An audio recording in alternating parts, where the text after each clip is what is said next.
가압류, 가처분, 가등기 각 의미에 관해서 설명해 드리겠습니다.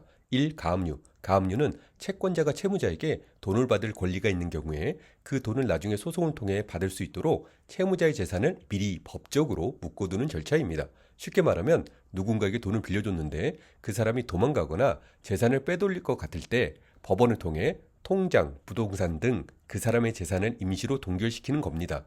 예를 들어 지인에게 1,000만 원을 빌려줬는데 안 갚을 것 같은 낌새가 있다면 먼저 소송을 제기하기 전에 지인의 통장, 부동산 등을 가압류할 수 있습니다. 가압류가 되면 지인이 은행에서 돈을 인출하지 못하거나 부동산을 마음대로 팔 수 없게 됩니다. 가압류는 소송을 진행해서 판결이 나기 전까지 임시 조치입니다. 나중에 소송에서 이기면 가압류를 본압류로 바꿔서 강제 집행을 진행할 수 있습니다.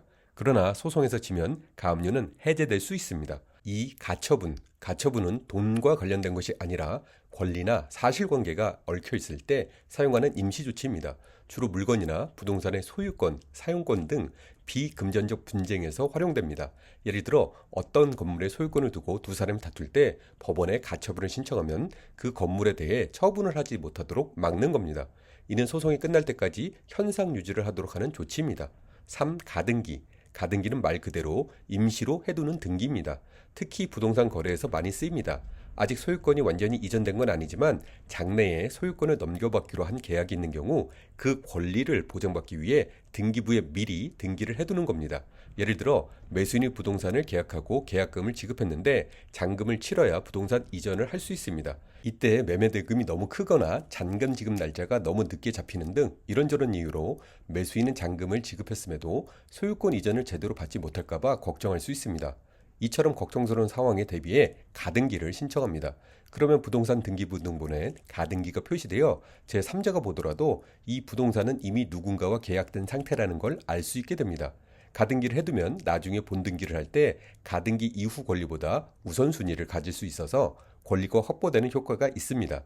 가등기는 법원이 아닌 등기소에 신청하는 절차이며 가등기만으로 소유권이 이전된 것은 아니고 잔금을 지불해야 최종적으로 소유권이 이전됩니다.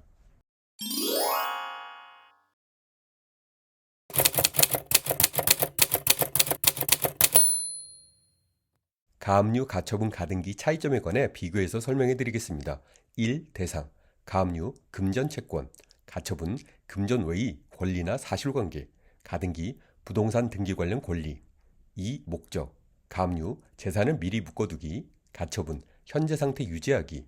가등기, 미래 등기를 위한 준비하기. 3. 예시. 가압류, 빌린 돈을 못 받을 것 같을 때 통장 가압류. 가처분, 상가 임대차 분쟁 시 점유이전 금지 가처분. 가등기, 부동산 매매 후 소유권 이전 청구권 가등기. 4. 신청. 가압류, 법원. 가처분, 법원. 가등기, 등기소.